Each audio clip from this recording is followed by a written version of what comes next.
Welcome to Permission to Thrive. I'm your host, Suzi Lula. As a spiritual therapist for over 20 years, I have the honor and privilege of ushering women and mothers just like you on a journey from simply surviving to powerfully thriving. I also have the honor of raising our son, Will, who is now a young adult, with my longtime partner, Jamie, so I'm right there on the journey with you. Consider this your personal sanctuary, your space to meet your heart, embrace your messy, and come home to your most authentic, extraordinary self. My hope is that you leave resourced and inspired because you are here to shine. Welcome to Permission to Thrive.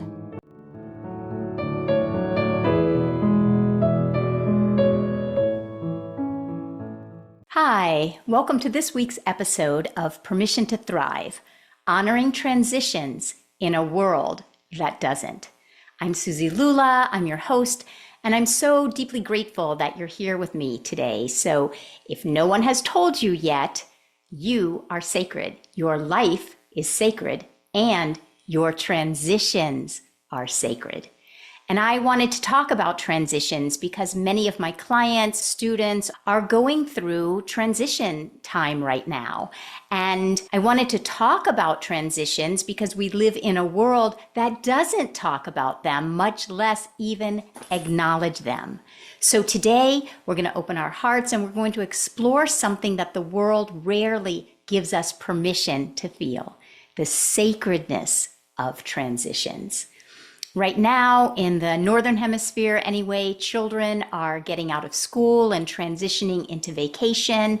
Older young adults are graduating from colleges, transitioning into, quote, adult life. They may be looking for jobs and their next steps, and parents may be the parents of these young adults. And so the parents too are transitioning from having a child in college to having a young adult out in the world.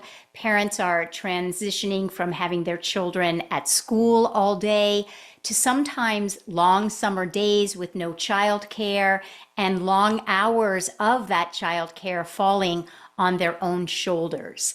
I also have many clients right now who are caring for their elderly parents or in-laws, or have just experienced the transition of a loved one or a parent, a sibling. So there has been tremendous loss and transition in my world of clients and students and friends and individuals that are in my orbit, and perhaps you are one of them as well. And we live in a culture that celebrates outcomes, not transitions. Our culture celebrates achievement, birthdays, promotions, a baby announcement, a wedding, all the shiny, visible milestones. But what about the in-between? The in-between time, the in-between moments, the transition, moving from having your child in school all day to having them at home all day. The transition of having your child or your young adult in the structure of college, moving into the unstructured, often time of young adulthood, moving from being responsible for your life and your life alone to suddenly becoming responsible for your elderly parents or in-laws. Perhaps you have gone through a transition, a loss of some kind. And these in-between times, these in-between moments, the time that I call the bridge, you're moving from one experience to another experience, and you are on the bridge. You are in the in-between time. And the transitions are the time that often no one even notices, much less talks about. We rarely even think to acknowledge our own transition, much less call a friend and tell them that our heart might be heavy with just the thought of having our children home all day with us, when yesterday or the week before We had many hours of being able to focus and invest our time into the other responsibilities and cares that we have in our own life. So these in-between times, this bridge time, these transition times, it is not only imperative to begin to become aware of when you are moving through a transition, but to give yourself permission to slow down and take the time to speak about it, whether it is only within your own consciousness and your own self of recognizing, oh, I'm going through a transition. My life tomorrow is not going to look like my life yesterday. And what is that like for me? And what is that process like? And what are the feelings that are coming up, the emotions that are coming up? What is it that I need? These, quote, empty spaces, the endings when the next beginning hasn't occurred yet, often the grief, the letting go, the release, this chrysalis place where nothing, quote, productive seems to be happening, but these are the times that more often than not, our souls are doing the deepest work. So maybe hear that again.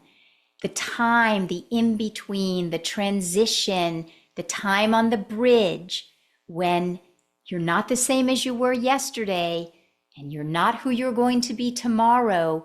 This transition is often not a, quote, productive time, but it is more often than not the time that your soul is doing the deepest work. You are becoming the next version of yourself. And in our culture, we aren't even taught to acknowledge or be aware that we're moving through a transition, much less have the awareness that a transition time is sacred. It is a time that your soul is becoming the next version, the next more evolved version of yourself. And so there's nothing more important than giving yourself the time and the space of recognizing that you're going through a holy moment. And when you make that transition a sacred time, you give your soul everything that it needs to elevate itself in a very highly effective way. So our culture doesn't often pause to honor what I call the sacred middle, the dissolving of the old identity, the dissolving of who you were last week when your child was in school all day, to the unknown between of what was and what's coming. But you can, and I believe we must, if we want to live a soul-led life, a soul-centric life, a life that honors ourselves from the inside out and all those around us from the inside out. For instance, so many of my clients are going through the transition of having their children in school all day. Soon their children will be on vacation. And so when you think about it, you as an adult, as a parent, are not the only one going through the transition. Your child is also going through a transition. They are moving from a time and a space where they were having a very structured day, interacting with certain children that was consistent every day, to coming into their own often unstructured time. So they are saying goodbye to friends, perhaps. If you have young adult children who are graduating from college, if you are transitioning in a work environment, if you are caring for elderly parents, your parents are also going through a transition. And if you haven't given yourself permission to go through your own transition in a sacred way, you won't have the eyes to see in a compassionate way that those around you are also going through deep transitions. I mean, I think about a 6-year-old, an 8-year-old, a 10-year-old, a high school adolescent who's moving from seeing certain friends every day, and those are their safety nets, to often coming home and having long hours of what are we going to do today. Those are transitions for them. When you think of elderly parents or in-laws, I mean, I think about the older I get, these are transitions. These are times that are impacting these individuals. And if we don't have the eyes and the space to make the transition a sacred time and space within us, we also lose the gift and the opportunity of seeing others through the eyes of their transition. If we don't honor our own transition, we are not likely to honor the transitions of others. We'll just railroad right over our own, and we'll just railroad right over the others, and we will operate and communicate and relate to each other from the level of behavior. Why are you suddenly acting out? Why are you suddenly frustrated? What's going on? When we recognize that underneath there is something so precious, so sacred going on, we're going through a transition. And when we honor it, we will also have a deep bow, whether it is a 6-year-old that's just coming onto the planet trying to figure out how to go from school to summer, or whether it is perhaps an elderly parent that is moving from being so capable and abled to maybe that transition of not driving anymore, recognizing that they aren't able to be as active as they were. Perhaps you recognizing that you will not have as much time for yourself as you did last month. So these times, this quote, sacred middle, as I call it, is so important when we are committed and dedicated to living a soul-centric life, or a soul-led life, a heart-centered life, a heart-led life. When you're interested in having relationships that are deep and connected about what really matters in life. We can get so caught up with what activities our children will be doing or won't be doing, what our parents can do or can't do, that we miss the opportunity to relate deeply and listen and hear, what are you going through? What does it feel like for you? What's happening within you? And that can only happen in a deep, enriched way when it's happening in a deep and enriched way within yourself.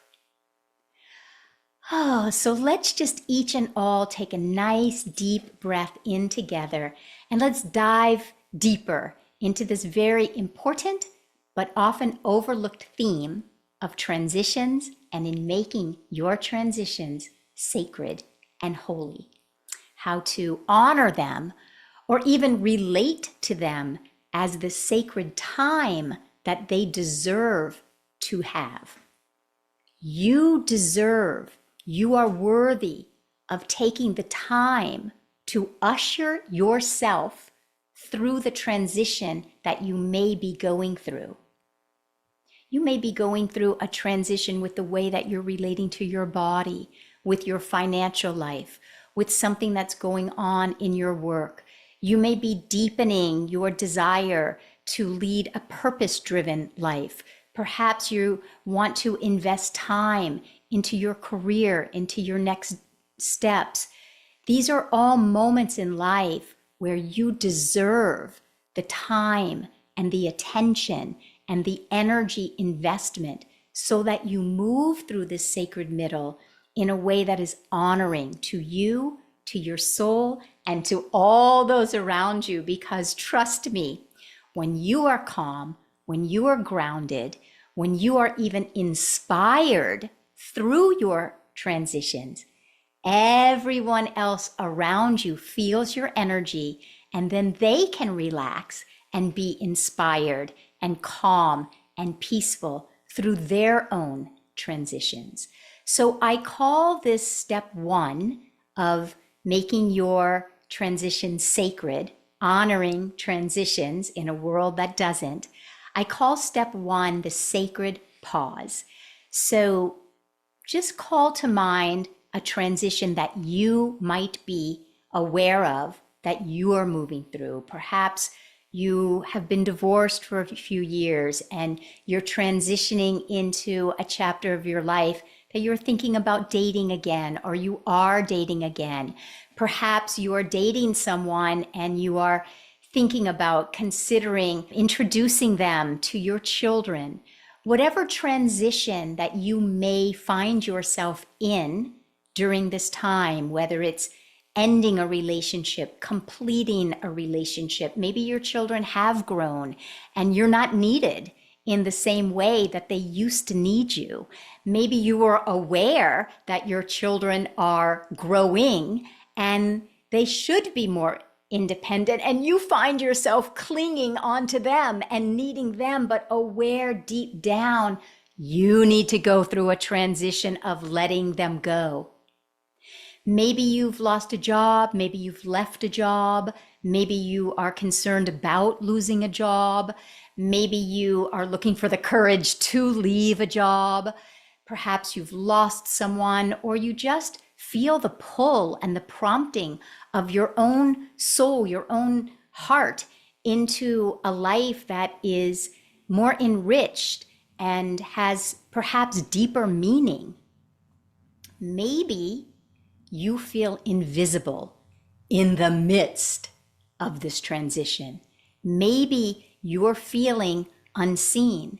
More often than not, you will feel unseen. Why? Because the world doesn't even acknowledge our transition. So if the world doesn't acknowledge this time, this space, often you are going to feel invisible and unseen because we self-abandon. We perpetuate onto ourselves, railroading through the transitions because that is what culture has done to us.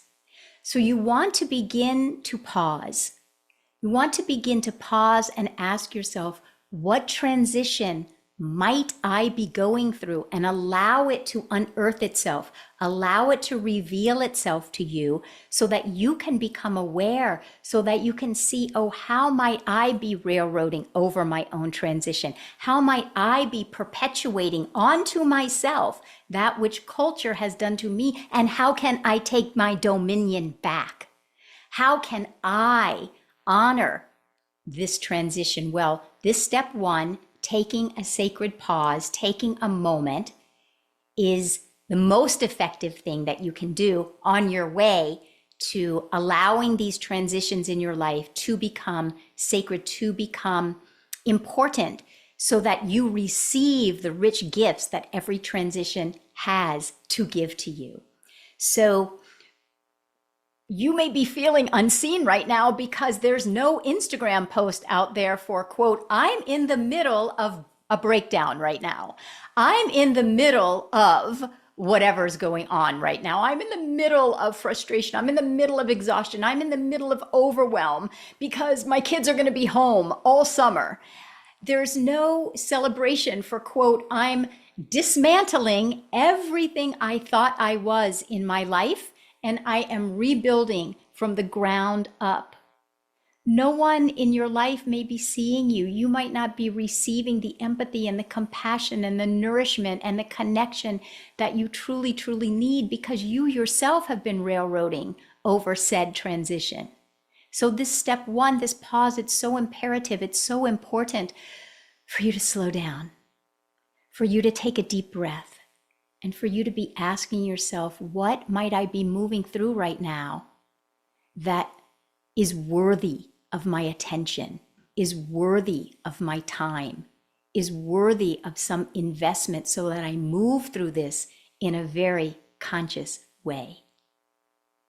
This is your time. When you give yourself the gift of your own energetic investment, your own compassion, your own reflection, your own mirroring through your transition, this time you give to you, for you, will come back to you multiplied exponentially in calmness, in connection, in groundedness, in peace, in inspiration, in expansion.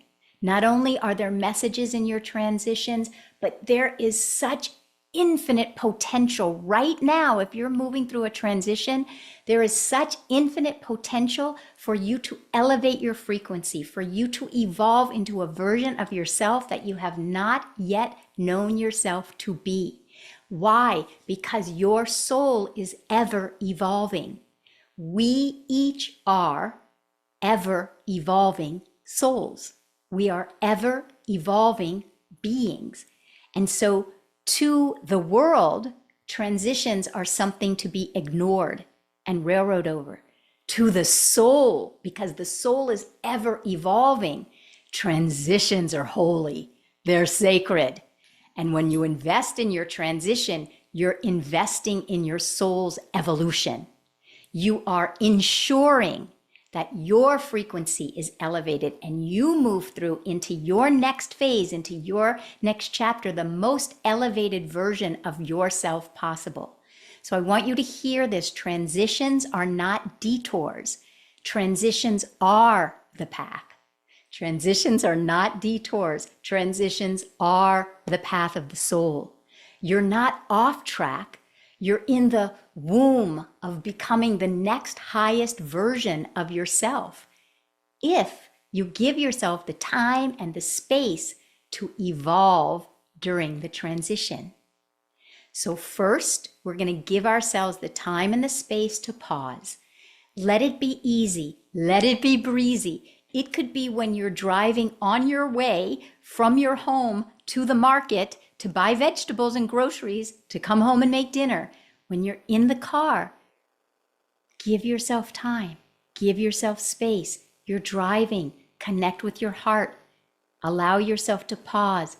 Listen to your soul. Become aware of your transition. It doesn't have to be something that takes you hours in the day. It can be something that you infiltrate into your day. So that is step one, the sacred pause. Step two, why doesn't the world honor your transitions and why you must? So our society is fast-paced and it is outwardly focused, and it's not going to change anytime soon. It idolizes productivity and it labels stillness as laziness. It wants you to move on, get over it, and bounce back. But your soul doesn't bounce. Your soul breathes. Your soul unfolds. Your soul listens. Transitions are soul work. It's subtle. It's a subtle energy. It's non-linear. It's sacred. Sacred is of a high frequency. It's quantum. It's energy. And because the world doesn't slow down, you must slow down. You must become the safe place where your own transition is honored.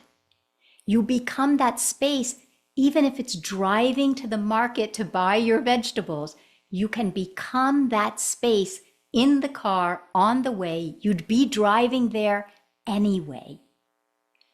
So let's take a moment. Let's become still. And I want you to ask yourself right now, in the transition that you have become aware of, what are you releasing right now? What is falling away? And what sacred space are you being invited to hold for yourself? You know, I was just talking to a coach of mine earlier, and she was talking about her daughter and how her daughter is outgrowing a pair of shoes right now. And her daughter came to her and said, you know, these shoes are getting too tight.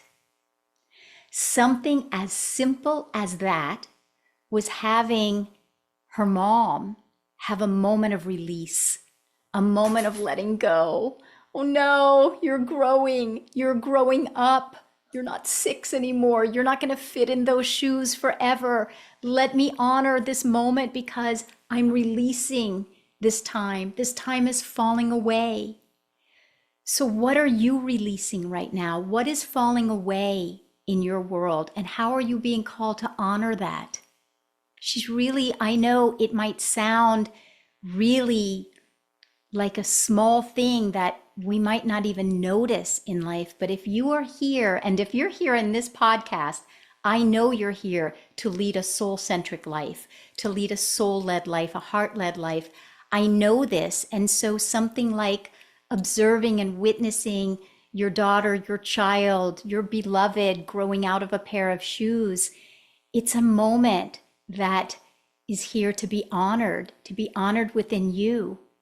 You know, tangent, but it is said that from the moment our child is born, if you are a parent, it is a journey of letting go. My son Will is in college, and so I understand and I have such empathy as we parents let go, whether it's outgrowing a pair of shoes or outgrowing the time that they used to come to us and spend with us.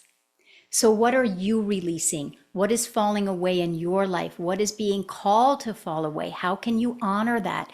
What sacred space are you being invited to hold for yourself? And so then we move into step 3 is how to soulfully honor a transition. So here are some gentle ways to honor your transitions when the world certainly doesn't. So the first thing to do is to name it. Name your transition. Name it out loud. Give language to the transition. If you don't say it out loud, it doesn't exist. If you don't say it out loud, you'll railroad right over it. So say it out loud. I'm in a transition. I'm in a transition from such and such to such and such. You could say things to yourself like, I'm in a transition. I don't have all the answers, and that's okay. I'm feeling, and what are you feeling? Label what you're feeling. I'm feeling overwhelmed. I'm feeling anxious. I'm feeling nervous. I'm feeling excited.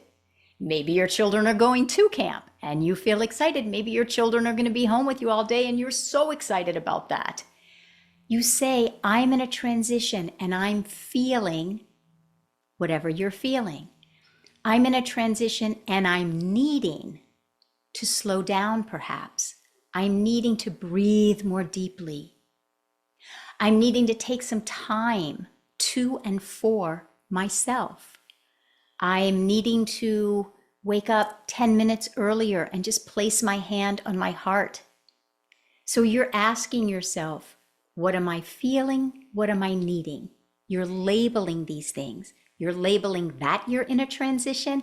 You're labeling what you're feeling, and you're labeling what you're needing. And then you're going to create a ritual. Rituals are so important when they are used well. You want something to be really easy breezy. You know, back in the 50s, when families used to look like typically the man left home, went to work, and then came back home in the evening, typically the man would come back into the house. I know my dad would come back into the house and he'd change clothes and then he'd come out and be with us. And the clothes that he wore to work, my dad wore a suit to work, and then he'd come home and he'd have his casual clothes on for dinner.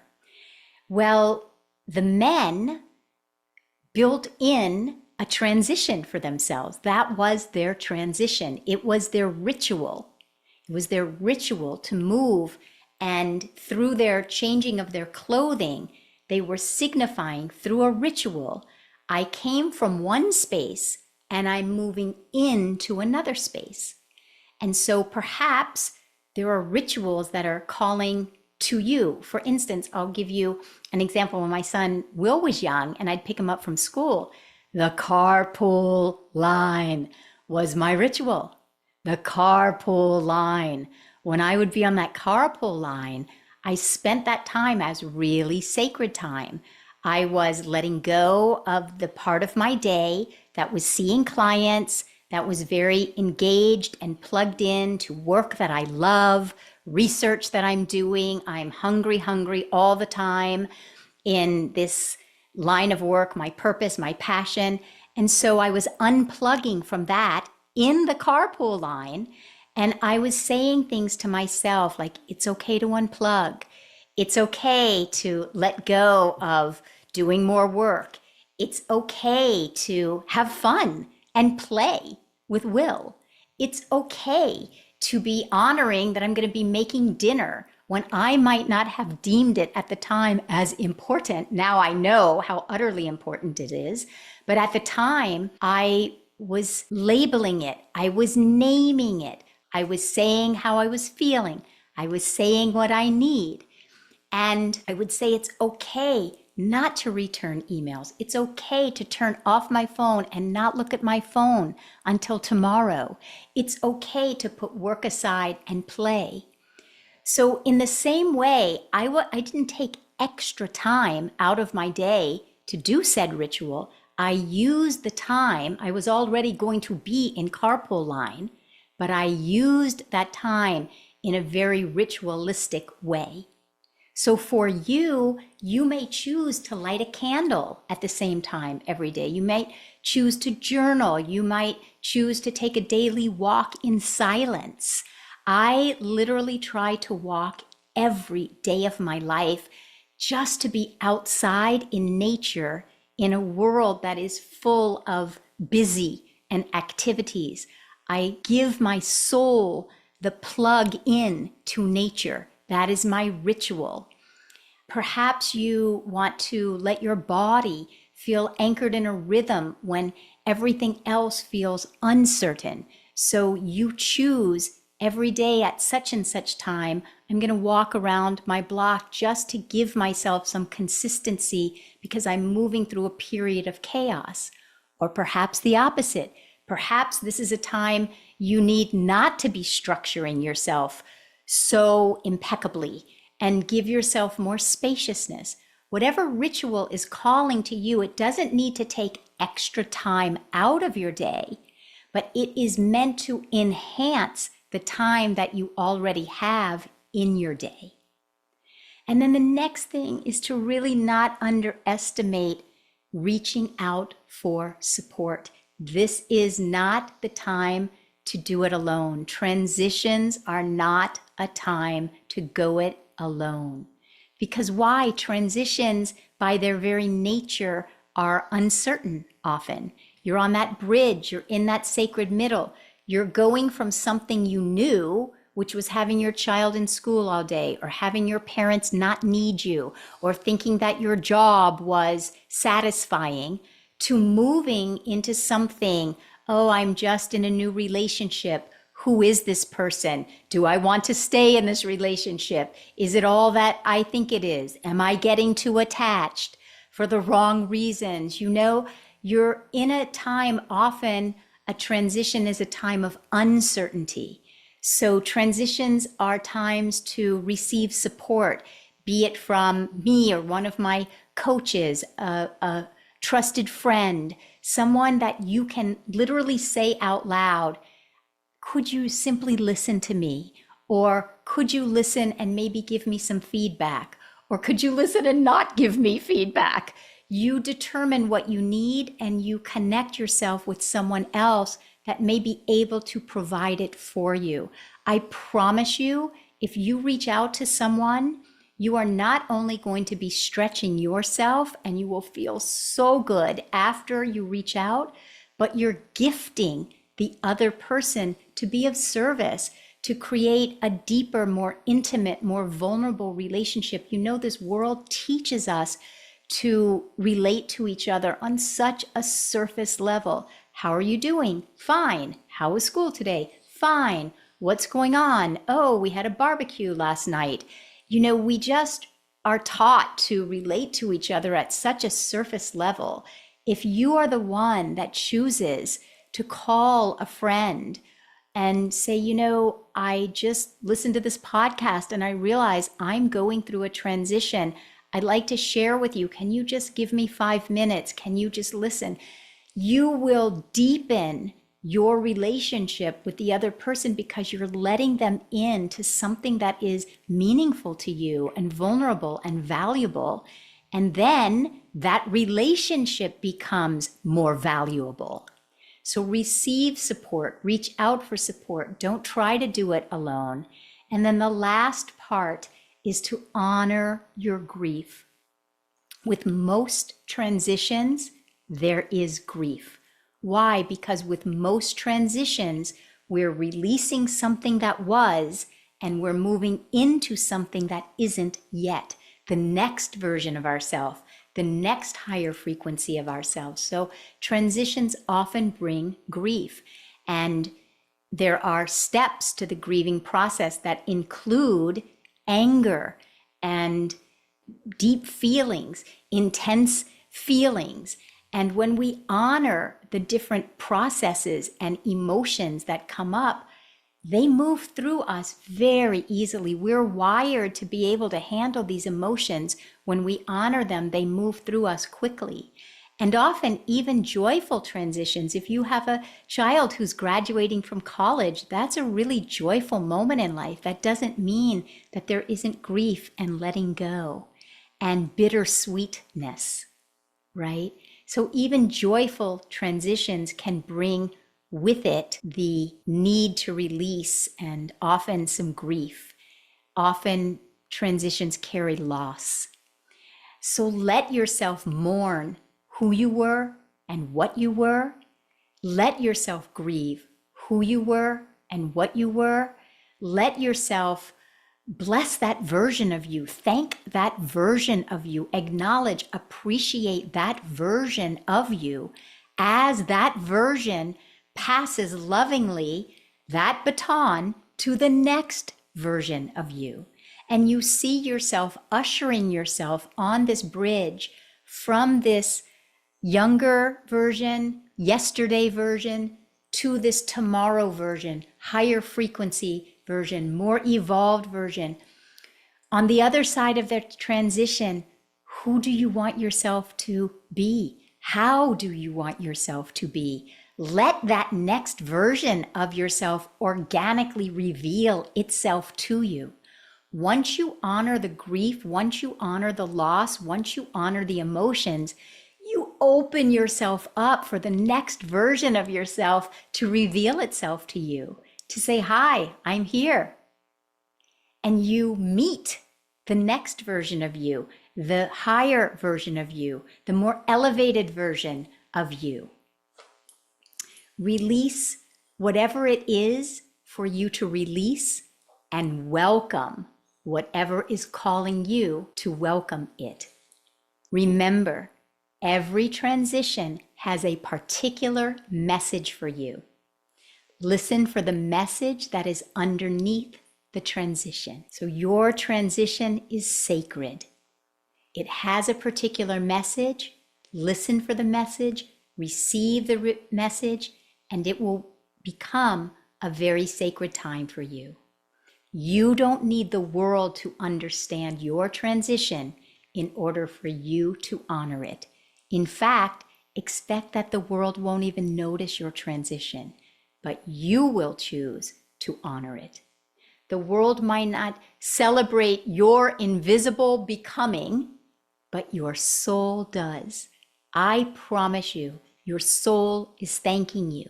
Your soul is becoming the next higher version of yourself because you are honoring it. You are working in tandem. You are working as a team with your soul. You're giving your soul the time, the space, the oxygen that it needs to elevate its frequency and then live out the rest of your days in an elevated consciousness.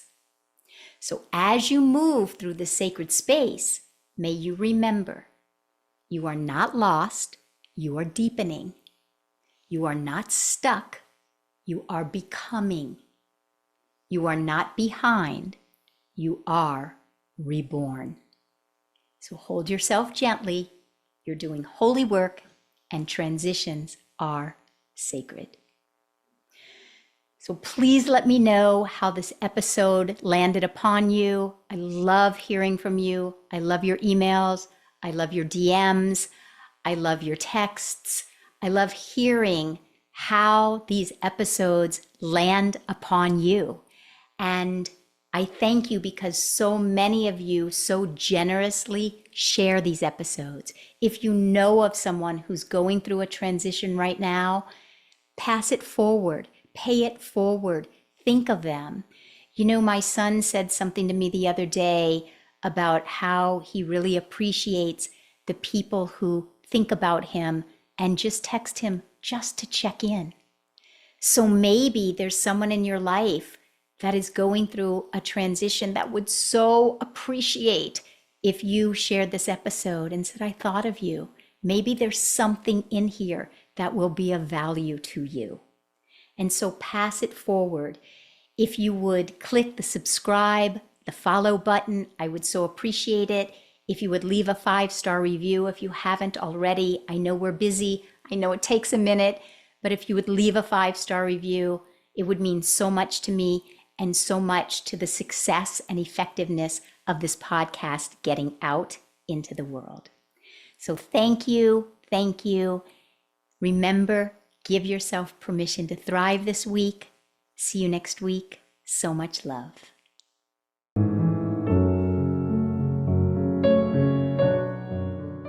Thank you so much for listening. If there was something in this conversation that spoke to you, we'd so appreciate it if you would take the time to subscribe, leave a 5-star review, and share this episode with women and mothers you know, because you are here to thrive. See you next time.